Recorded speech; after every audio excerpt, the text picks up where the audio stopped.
एक राजा का पुरोहित था देवमित्र। वह अत्यंत ज्ञानी व गुणवान था।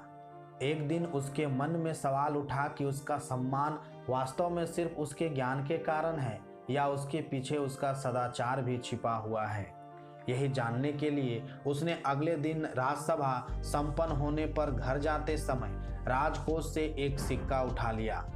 कोषाध्यक्ष पुरोहित को सिक्का उठाते देखकर हैरान हुआ, किंतु यह सोचकर चुप रह गया कि देवमित्र जैसे महान व्यक्ति ने सिक्का कुछ सोच समझकर ही उठाया होगा।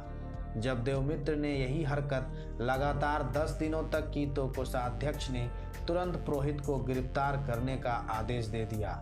अगले दिन राजसभा में राजा चोर के रूप में देवमित्र को देखकर हैरान रह गए। वह देवमित्र से बोले, चोरी करके आपने मेरे और प्रजा दोनों के ही सम्मान को ठेस पहुंचाई है।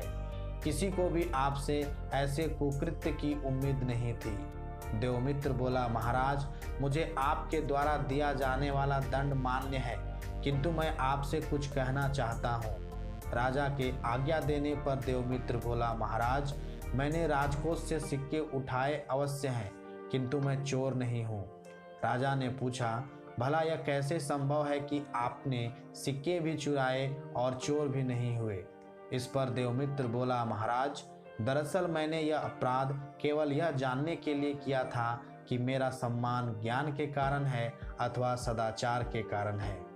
अब मुझे यह पता चल गया है कि मेरा यह सम्मान पहले मेरे सदाचार के कारण है और उसके बाद ज्ञान के कारण। ज्ञानी व्यक्ति भी यदि सदाचारी ना हो तो उसके ज्ञान का कोई मोल नहीं है।